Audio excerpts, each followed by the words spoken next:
Good morning, good afternoon, good evening, wherever you are, and welcome to, I believe, episode 16 of The Ways We Move, the podcast. It is April 15th, 2025. My name is Nicolas Zart. I am your host today, and today we're going to take a little bit of a break from our guests on the podcast. For those of you who don't know what the Ways We Move is about, this is a podcast where we highlight different mobility and transportation solutions that are coming up, mostly electric mobility, whether it's on the ground with EVs, if it's in the air with advanced air mobility, but also the maritime world with electric boats, and of course, the granddaddy of them all, railroad. And yes, it's been very advanced air mobility heavy. In fact, my next few guests are again going to be advanced air mobility guests.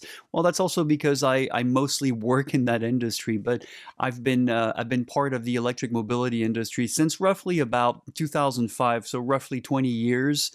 And I've seen some amazing changes happen from the introduction of the quaint notion of using electric motors and batteries in cars to flying with electricity. And now we're even seeing boats using battery packs and electric motors. But of course, the railroad industry has been using electricity at least since the 30s in a commercial way. You know, the first hybrid vehicles, technically locomotives, were in the 1930s, and I believe it was GE that created the first hybrid locomotive in 1932, meaning a big diesel engine connected to a generator, making electricity, creating, well, not creating, but producing electricity and shunting it to the bogies down there. So just to get more traction or get more flexibility of traction.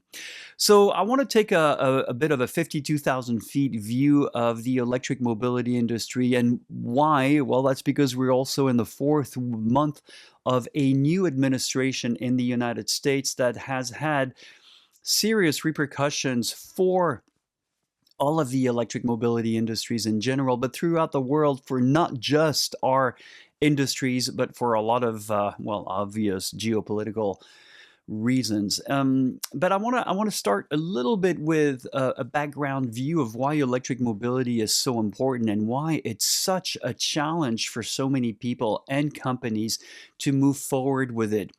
Yes, it's more efficient. And in fact, efficiency is really what launched me in this career in what I do today. Is why use an internal combustion engine with opposing pistons burning petroleum fuel, knowing that, in your regular car, SUV, pickup truck, only one third of your gasoline tank ends up moving the car, meaning two-thirds of it is lost in heat and friction. Meaning over $100 that you put in that fuel tank, only $33 really gets you moving. The rest is thrown out the window. And again, those kind of questions are very valid because an EV comparing to an internal combustion engine car, a gas car, is 80 to 90% efficient, meaning 80 to 90% of the electrons you have within that battery pack make the car move, propulses the car, moves the car forward.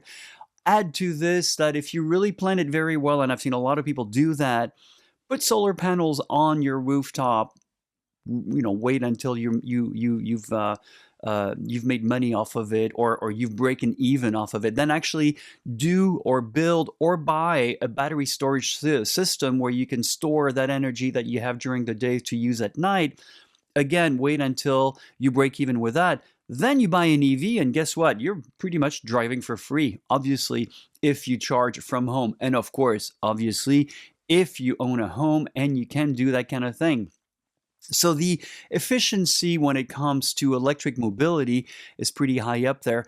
In a nutshell, an electric motor delivers 100% of its torque as soon as it spins. Think about an internal combustion engine that needs to rev up, and eventually at about 2000 to 3000 rpm, that's when it starts to become somewhat efficient. Meaning a car on the highway with an internal combustion engine, a gasoline car, is more or less efficient. What kills the efficiency, pretty much like almost any kind of vehicles out there, is the getting up moving part of it. That's why hybrids have had such success in our industry with, by the way, the first hybrid was not a Toyota Prius, but was a Honda Insight, and it beat them by 6 months. But it was just a way to use a bigger starter motor next to the engine to help it in its most vulnerable stage when it starts and it launches the car. Now, you might be interested to know that the first cars were obviously not internal combustion engine cars, but they were steam cars, and steam cars are bulky. I should know. I sat on one of them in the south of France in Nice on I think it was a Serpollet. And these guys could reach 60 miles per hour, and what was pretty much a carriage with a lot of vapor and a lot of steam right behind you or under you. And it was bulky. It was bulky. There are lots of different levers that you needed to use to get that car going. And let me tell you, these guys, they were absolutely, they were from another planet. I don't think anybody anymore would want to do that. But the next types of cars that happened after that were electric motors. And you might be astonished to find out that Ferdinand Porsche, yeah, the Porsche, the car maker from Germany, his first car was electric. And his second car was a hybrid. That was in 1888 and 1889, if I remember correctly. But something happened, right? The internal combustion engine was being developed at the time, again, from our friends in Germany. And what's interesting to see is up until the 1930s, most of the cars sold were electric. And Henry Ford was an important person that helped shift us away from electric mobility to gasoline-powered cars. And so as the story goes, the ancestor of Exxon, a petroleum company was called Standard Oil, went up to him and said, hey, you got to stop doing those electric cars. It's ridiculous. We've got this engine here that works really well, and it uses petroleum, which we have plenty of. To which Henry Ford said, yeah, but wires are being installed everywhere in the country right now. That's not the case for your petroleum product or gasoline. And so they said, well, you know what? We'll build you gasoline stations every 20 miles if you stop doing that. And Henry Ford did stop building electric cars, started building gasoline cars, hence the introduction of the Model T, which became, really revolutionized manufacturing of cars, democratized cars on this planet. But what you might not know is that Henry Ford's wife refused to drive a gasoline car, and to her last day on this planet drove an electric car. And so what a lot of women used to say around the early 1900s was, why would we get behind a belching, smoking, vibrating, smelling car that I have to hand crank to get going when I can just get into a car, unplug, get into a car and just go somewhere. And these cars, by the way, back then had anywhere from 40 to 50, maybe even 60-mile range. So not really bad. Anyway, lo and behold, we go into a whole almost 100 years worth of gasoline engines. Same thing, by the way, more or less same thing with aviation, although aviation took to internal combustion engines much earlier. And in 1997, 98, both Honda, Toyota, Ford, and GM were working after hours on a project to make engines more efficient, gasoline engines more efficient. So why is that? Well, because simply enough, gasoline engines used to be 15, 30 liters and put out, measly 30 horsepower when they were introduced. But they got much better over the years, especially as Europe cracked down on taxes for big engines. They designed engines to be smaller and put out a lot more horsepower. Where in the US, that wasn't so much the case. Big engines put out a lot of torque, maybe not as much horsepower. And so both continents went different routes with that. However, every new car became a little heavier. Every new car had to have something a little bit more luxurious. Every new car started adding weight, and these engines had to become a little bit more efficient. Sadly enough, the progression of efficiency for internal combustion engines never matched the added weight of cars, on top of all the security and driving helpful solutions such as ABS and all sort of electronic driving systems. These things made cars very heavy, and whatever incremental efficiency they got out of their combustion engines, opposing piston combustion engines, were nullified by the extra weight. In other words, cars that got anywhere from 20 to 30 miles per gallon in the 30s, well, still do that today. Granted, we have leather seats and cup holders and entertainment systems and all sorts of crash systems and everything, but that's what was traded off in the long run. And by the way, a really interesting thing to see is that leather was never a luxury item. And if you want to see why, just go to any car museum and look at old Rolls-Royce, and you'll see that where aristocracy sat in the back was definitely not on a dead cow, but virgin wool. In fact, leather was left for the driver outside in the element because it was a tough fabric. So that's very interesting that in the 60s, the meat industry all of a sudden realized that as people were eating more meat, realized that, well, they had a lot of dead cow skins lying around. And what can we do? Well, gee whiz, let's turn that into a luxury item. And that was pushed into seats, into cars, into airplanes. Which really begs the question, why would you want to put a heavy thing in a car that, by the way, is pretty darn cold in the winter, pretty darn sweaty in the summer? And yeah, I know you have children, you can wipe it out, but seriously, there are so many alternatives. And I miss to this day my Alfa Romeo Recaro seats that were fabric and held me so well, never uncomfortable in the winter and the summer. So that's my next thing. I'm replacing my seats. So anyway, all of a sudden, we're in the 1990s. Honda and Toyota come out with a hybrid. GM and Ford come out with electric cars. Please go and watch Who Killed the Electric Car. You'll understand a lot about what was happening at the time. And there's this sort of exuberance coming out with cars all the time. Get it a facelift, and so on and so forth. In the meantime, since the 80s, maybe even the 70s, the car industry really rationalized itself a lot more to the point where today there are about 5 chassis manufacturers out there and tons of car companies. So if you think about it, when you drive a car from a brand or another, chances are the chassis was made by the same company and even in some cases shared within the same company, which we'll have a little bit more to talk about that in the next few months, where I'm going to be introducing an interesting project we're working on. And so, of course, the 2008 crash happens, leaving car makers drinking champagne, paying for the price of beer, which is what we wrote back then. I was a journalist and a consultant in that industry. And all of a sudden, well, they came out with all sorts of, hey, by the way, we've been working on fuel efficient cars, alternative energy, alternative fuel cars, as we used to call them before. And GM dropped a bomb in the industry because all of these car makers were caught unprepared for what was happening. People weren't buying, people weren't buying, people weren't buying. And so, when you have an economic international crash and no one is no one is buying, all these companies are fretting. So all of a sudden, I'm going to pick a little bit on GM. It's a good company, but bear with me. I'm going to pick on GM because GM at the time was a very arrogant company. Anybody who worked at GM before 2008 will tell you that. GM came out with 2 things. It came out with a plug-in hybrid that it insisted on calling, no, it's not a plug-in hybrid. It's an extended range electric vehicle, EREV. My goodness, Karma, the Fisker Karma turned out to be a REV, a range extended EV. Oh my goodness.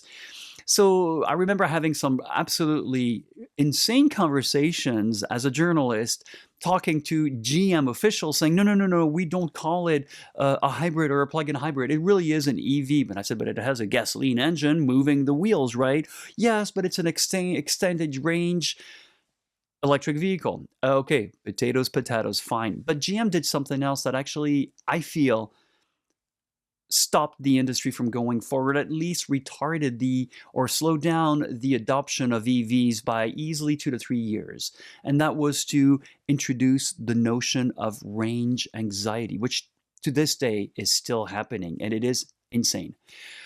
Back then, of course, electric cars, as we called them later, now we call them EVs, had small batteries, 40 to maybe 60 kilowatt hour. And you could plug that in the US on a 120 plug and have it charge over at night. Now, these days, they are 80, 90, 125 and above. So you need something much faster than that. You need a level 2 charger, which is 240 and usually about 40 amps or something like that. And of course, even back then, we had fast charging technology. In fact, we had a promising system in CHAdeMO. CHAdeMO was a de facto Japanese standard of fast charging cars, and it worked pretty much the same way as CCS does. And that is fully charge 80% of the battery at full speed DC, and then it sort of trickles down so to not overheat the batteries. And the last 10 minutes took a long time because that was the last 20% of the battery pack.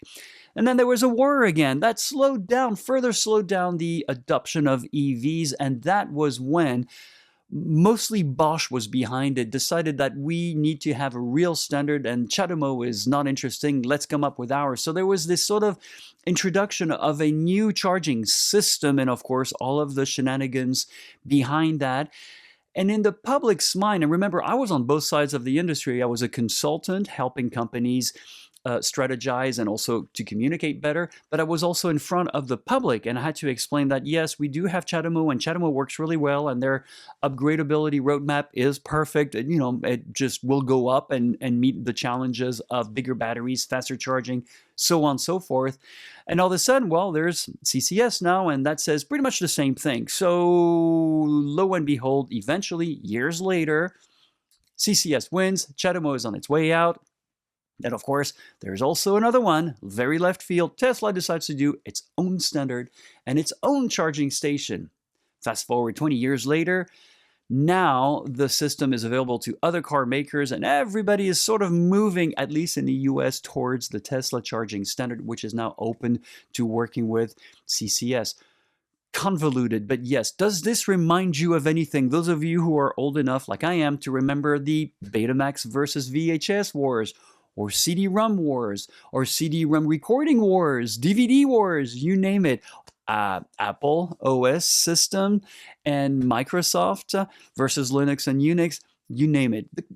Industries are really rife for that. And this is the same thing that we're seeing today in advanced air mobility. And of course, we might see it maybe perhaps a little bit less with the electric maritime industry, is this sort of war of standards. Now, this is the question I'd like to ask you because that's a question I've always had, and I've asked that from a lot of officers in startups and companies is you left a big company, say Boeing, Airbus, BMW, GM, to embrace a new mode of transportation, which is kind of revolutionary in itself. And it's, not too quaint to say that we are living a once in a lifetime mobility revolution, whether it's on the road, in the air, on water, everywhere, right?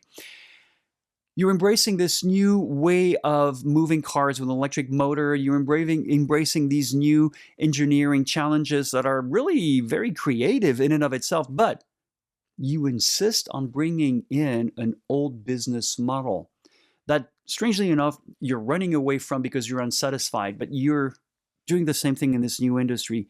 How does that work? Or how will that work? And do you want any example how that did not work very well for everyone in the end?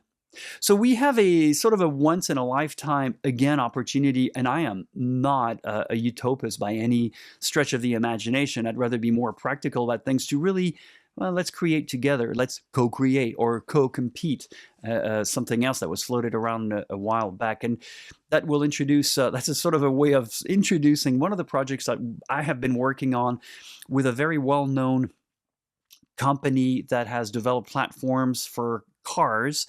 And now we're doing the same for aviation. So instead of all fighting to get aside and merging and strategizing, let's just, my gosh, for once, just work together a little bit, would we? So a few years ago in advanced air mobility, we only talked about vertiports and eVTOLs. And for those of you who don't know what eVTOLs are, those are the famous flying cars, air taxis. They can take off vertically like this, fly horizontally, and again, land like this. In reality, it'll be like helicopters. They'll take off like that and land like this. But that's not the only thing that has been happening in this industry. There are also eSTOLs and eCTOLs. Now, eSTOLs are short takeoff and landing electric aircraft. electric airplanes, and eCTOLs are conventional airplanes that use electricity. Well, if eVTOLs can hover, eSTOLs can't really hover, but they can take off very quickly on a very short runway. And one great company I interviewed not too long ago, Mark Osman, who is the Senior VP of Sales at Electra.aero, has an incredible airplane.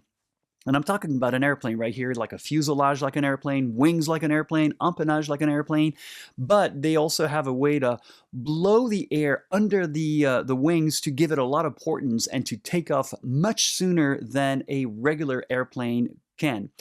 They took off on a less than 135 feet of runway and landed on even less than 100 feet. But that was their prototype. Their 9-seater, by the way, can take off and land on a runway as short as 350 feet, and that's giving it a lot of safety margins. Now, here's the thing that we've been talking about behind doors in our industry. We've been thinking, it's going to be hard certifying eVTOLs. And yes, there are a lot of eVTOL makers right now saying that 2026, we're going to see certification. And yes, we'll see prototype certification. In other words, they can start flying, they can start testing it out, maybe very VVIP kind of testing it out. But when it comes to commercial certification, meaning mass transportation of people like you and me, that's a few more years down the road, and also a few more multi-million, if not billions of dollars down the road. However, one aircraft that stands to get certified fairly quickly because regulatory bodies around the world understand how a fuselage with wings and an empennage works better than a helicopter type of body with multiple rotors. Those are eSTOLs and eCTOLs. And so the long bet that we've had behind the scenes is that eSTOLs and eCTOLs will have commercial certification much sooner than eVTOLs. And it doesn't mean that they're competing with each other. They're all doing different work. So understanding all of that, a lot of us have been pushing for not just vertiports, because it's kind of hard to make business sense out of a vertiport, especially in an industry that doesn't exist yet, that is not yet operational, and that it's still a few years away. So why don't we start looking at multi-ports? And this is something that I've been pushing the last 2 years or so in all of the talks that I've done all over the world, to really embrace what we already have. Well, let's use our airports. They already have landing strips. They already have runways. And worst case scenario, it's not that difficult to build a 300 to 500 feet little runway to the side where these eSTOLs and maybe even eCTOLs, if they're light enough, can land into, away from the bigger traffic airplanes out there. In fact, by developing this concept, which we for now call multi-ports. I'm sure someone will come up with a better term for that. Yeah, I'll tell you about air taxis and flying cars a little bit later. That's another one. But anyway, this idea of a multi-port, which of course includes eVTOLs, drones, eSTOLs, eCTOLs, airplanes, helicopters. Now we're starting to make sense about things that we do understand that is bringing in revenue, and also can be somewhat of an easy, if not possible, extension for most regional airports. And of course, most big international airports can do that too. Now, for those of you who don't know the challenges of AAM infrastructure, and one of the reasons why I work in AAM infrastructure is because I didn't want to repeat the same mistake that we saw in the EV industry, which was to not focus enough on the infrastructure. With AAM, the infrastructure is fairly simple. We need what we call vertipads, and that's where the aircraft can land.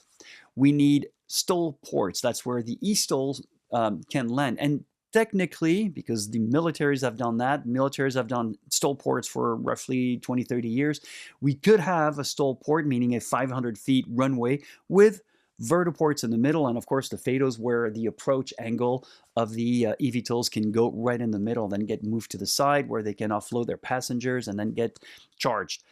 There are a few challenges that need to be resolved, but that's being resolved right now. And so this approach of using electricity and charging stations, and of course hydrogen creation storage for some of these aircraft that will also use hydrogen, and of course sustainable fuels and aviation fuels that some of them will use, means that now we can all of a sudden look at eVTOLs, eSTOLs, eCTOLs, and not just the purely electric ones, but the ones using hydrogen, the ones using different types of fuels, such as conventional aviation fuels and up and coming SAF, sustainable aviation fuels, but also normal airplanes and normal helicopters. Now we're looking at a much healthier, robust platform that is applicable in lots of places. Now, this is actually happening, has been happening for a little while now.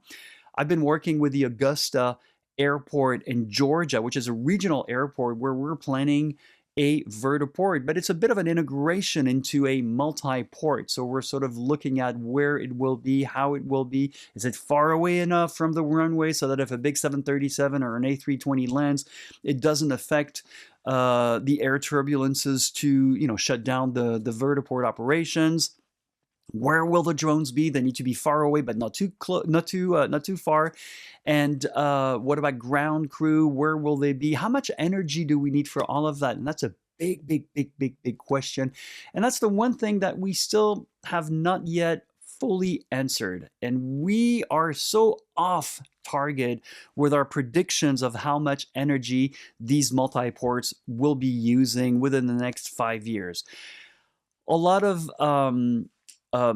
debate right now around that. A lot of groups seem to think then that 10 megawatts is enough for a multi-port. We beg to differ.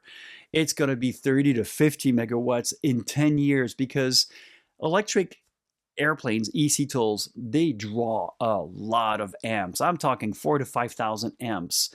I imagine 2 or 3 of them charging at 6 o'clock. Imagine 10 eVTOLs charging at that time. Imagine 20 to 30 drones charging at that time. On top of the ground vehicles that are going to be electric, on top of all the draw that you have inside of a vertiport and a multi-port. And let's not forget, the biggest problem we have, at least here in the US, is the grid is not able to deliver that kind of energy right now, especially at 6 o'clock when it's getting hotter. Storms are getting more intense. ACs are running all the time. Data centers are popping up everywhere. I have not seen yet one single utility that can deliver reliably 50 megs of watt at 6 o'clock in the afternoon. A, on the production side of things, and B, on the transmission side of things. And we'll have somebody to talk about that pretty soon.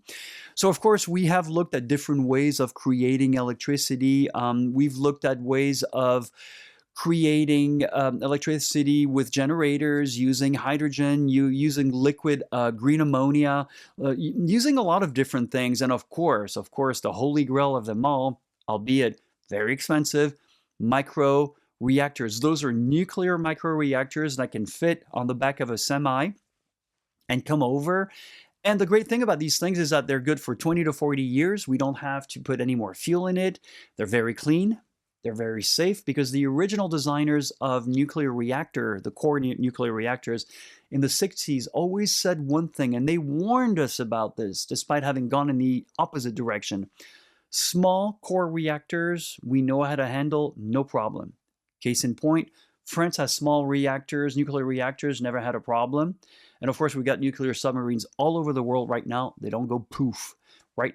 But the big problems that we had, at least the big 3 of them, 3 Mile Island, Chernobyl, Fukushima, despite being different generations, had the same problem. Big core reactors that used water or heavy water with disastrous consequences. Modern design, which are actually part of old designs, use molten salts. Salt is actually a liquid if you heat it up, and all you do is you open up a vein if there's a problem and it drops into a container and you've got salt. And salt, by the way, can be biodegradable. Mushrooms, fungi can degrade that, including radioactivity. So there are more solutions than obstacles. However, now all of a sudden the multi-port becomes not just a $10 million project, but a $50 million project if you take all of that into consideration.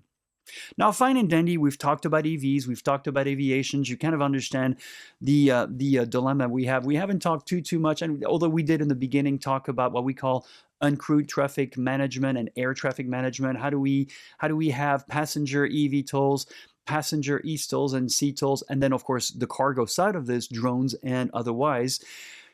work seamlessly with one another, integrated into this aviation airspace of ours, right? And of course, we need to have vertipads that by design have to be a little bit tougher than helipads, simply enough because eVTOLs are a little bit heavier. They need to withstand bigger impacts. And of course, well, why not? Terminal design has to change. It has to adapt. We need something a little bit different than what we now currently have. But what do we use that we already know into what we have? And of course, we've been working with all companies around all of these things to create the ideal scenario for tomorrow. But I want to talk about two other things that we really haven't really brushed on as much as I wanted just yet. And bear with me, it's only been 3 months. But it's the maritime world.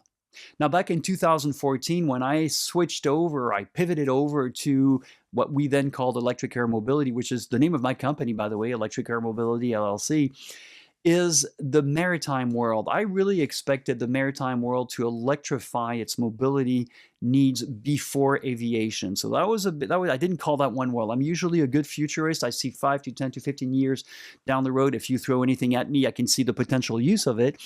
And so I totally didn't call it with the maritime world. However, it is happening now, and it is happening really interestingly with a few, obviously, exactly the same way EVs happen, exactly the same way electric aviation happen. Few startups here and there, mostly here in the US, are doing some pretty interesting work, and they're doing work at different levels. Now, you might have heard that in the Scandinavian countries, they've been dabbling with hybrid and even electric ferries, and that's a big, big deal because, well, you can shunt for small little routes, some heavy ships with cars and everything on it. That makes a lot of sense. But in the US, we've been also seeing a crop of different boat manufacturers that have embraced batteries and electric motors. And here's the interesting thing. There are a lot of companies right now, not necessarily the traditional maritime motor companies, but a lot of new companies are coming out with electric motors. One company that has deeply intrigued us, and we've been talking to them, is a company called Pollentia, and they have a very interesting design, both on the hull side, also how much energy they pack into that thing, and the power that they pack behind. But they also use toroidal um, I'm drawing a blank, propellers, propellers, which is really unheard of these days. And there are plenty of reviews and research on how much more efficient that is. Um, Here's the so there are a bunch of companies like that do this. Of course, it's the maritime world. It's expensive. I'm talking about nothing $150,000, more along the $400,000 to $750,000. And yes, welcome to the world of maritime. We're currently trying to fix up our old Grady White. And that's going to be $30,000. We just know it. It's incredible that I can get a cheaper car, even a cheaper Tesla Model 3 right now, than to get that gas guzzler going. And yes, we are thinking about electricity on that boat. The problem is that it's heavy. I don't know if it makes all that much sense. Moving forward, and last and not least, I've interviewed a very interesting lady, and before I reveal more, I'll let you know, but she's at the head. She's the editor of a railway magazine. She's in Europe. You can probably figure out who it is if you're a fan. And we're going to have her on the show as a guest, and we're going to talk about what's happening in the railroad world.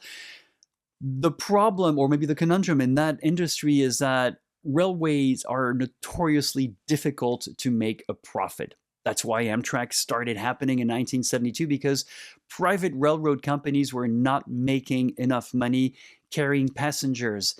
It's easier to carry freight cargo because you can shove more within a given space and you can make more money. And passengers, well, we require a little bit more space, right? So I've talked to a few train conductors. I talked to even some psychologists for train conductors, and I've talked to her. So we're going to talk about, what's going on right now in the railroad or railway industries. And there's a lot going on right now, specifically here in the US. Amtrak has bought a lot of train sets from Siemens, and Siemens has developed some very interesting train sets that use electricity, that use hybrid power. Some of them have pantograph picking up electricity on overhead catenaries within tunnels and going under the city for instance, a Penn Station in New York City, but and turn off their engines. And also, some of them have batteries in the car behind them. I mean, all sorts of very interesting and wild systems. But there's also another interesting race that is happening in the US, and that's Amtrak's high speed trains and Brightline high speed train. Now, don't laugh, because high speed train in the US is nothing like in France or in Japan or in China, okay? But it's still high speed because most trains maybe break 70, 75 miles per hour, but it's not always the case. It's mostly diesel. Electricity is pretty much only from Washington, D.C. to Boston. There's nothing going south of that. Probably a little bit in Florida, but there are hot spots, and then mostly on the East Coast. But if I take a train from where I live right now in Savannah and I want to go to Washington, D.C., I pretty much am on diesel power the whole time. So that's very interesting. And so there are a lot of different things happening right now. You might have seen that China now has the fastest, widest high-speed train network in the world. France also is still moving forward, mostly using Alstom locomotives and train sets. And Japan, of course, is still moving forward. And there's maglev. I don't know. Maglev is still talking. I did take the Shanghai maglev. It was a pretty interesting experience. In fact, I couldn't tell I was in a maglev. It was quiet, but you can still, feel a little bit of moving and vibrations. I mean, it's an older generation maglev, but that, could still become a potential player in the future. And of course, there's always the will it ever happen? Well, the Hyperloop, right? So think about a tunnel underground that you remove as much air as possible and you shoot a maglev in it. So there's no friction, there's almost no air friction, there's no riding friction, and you can theoretically achieve speeds that are as fast as what airplanes fly these days in, at 30 to 50,000 feet. So there you go. This is kind of a big mishmatch or of a salad of what's going on right now in the alternative mobility and transportation industry, why it's so important, and of course, not going right back to the political aspect of it. That's how I will tie it and end this. Is that in the US, this new administration said that it was very keen on making sure that the US maintains its leadership advanced air mobility AAM status. So if you know, roughly 96% of the IPs when it comes to AAM are right here in the US. The vast majority of vehicles are right here in the US. The only thing missing is almost all of the infrastructure, the vertiport companies are abroad, mostly England and Spain. And of course, our group here is the closest thing to a vertiport company. I'm talking about Electric Air Mobility, Era Auto, good friends of ours, and Volatus too, good friends of ours.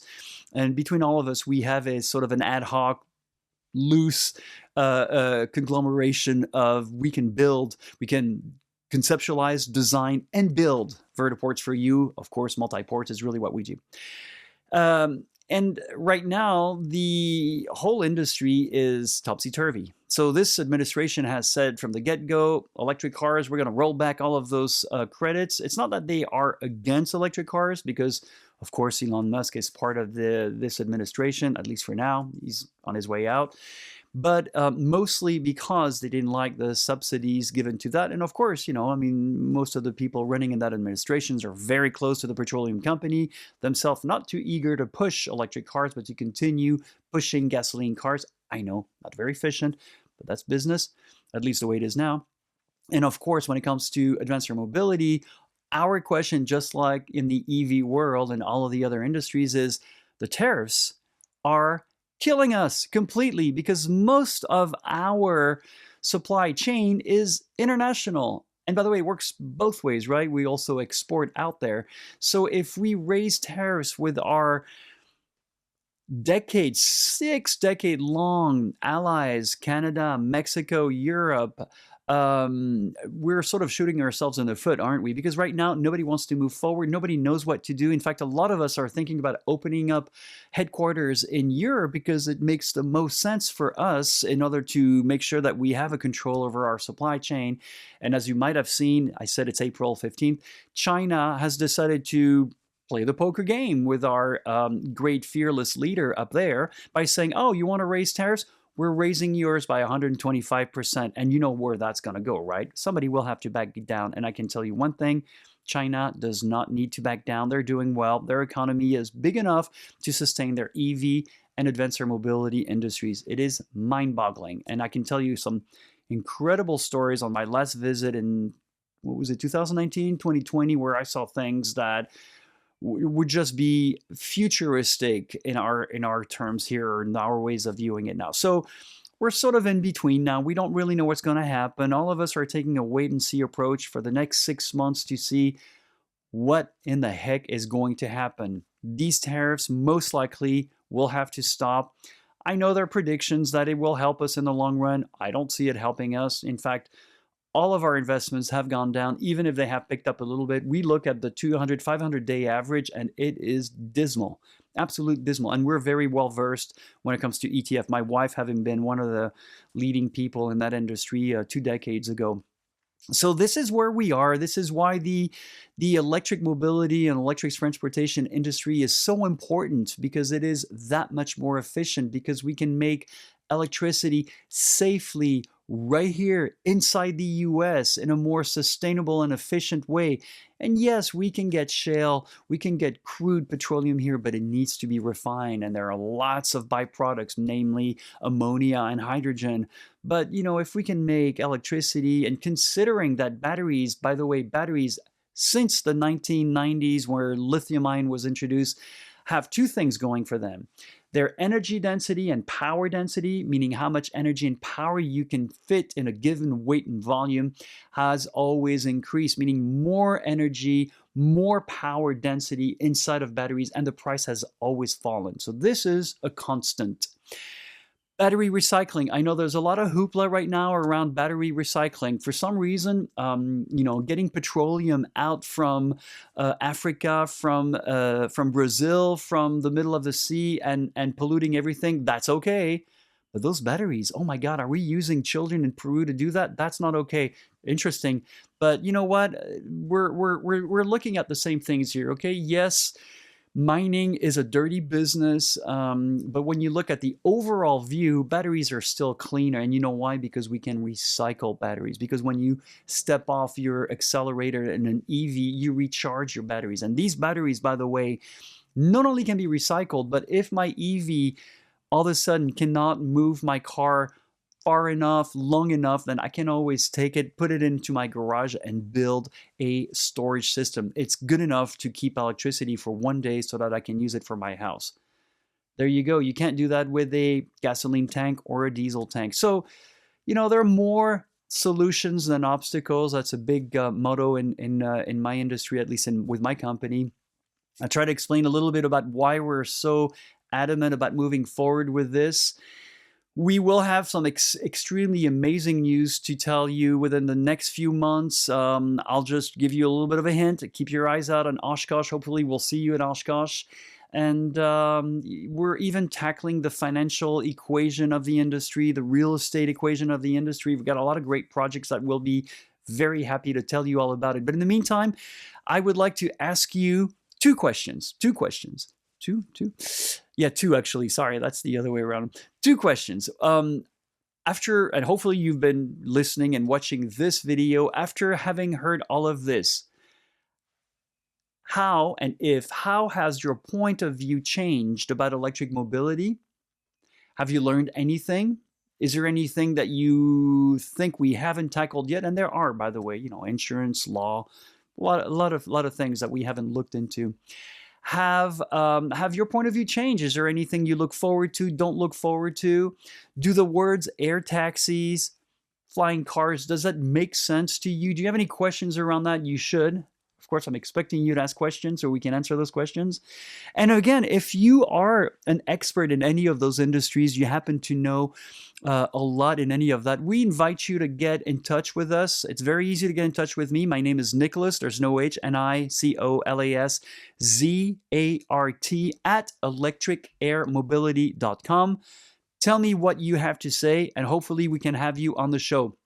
Most importantly, give us a thumbs up, share, like, subscribe. And if you can, on Buzzsprout, we have a place where you can give us some financial incentives to continue bringing you all of these podcasts for free, and also inviting all of these experts in the industry. We really have access to top-notch experts. I'm talking to Textron Aviation after this today. I'm talking to the International Dean of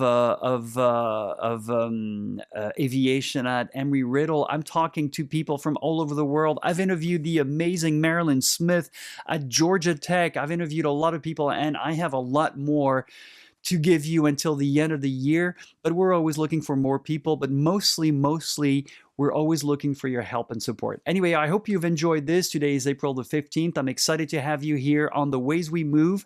We have a few other ideas for other podcasts that are not related to mobility, and I'll let you guess what that is. In the meantime, thank you, and we'll talk to you very soon again.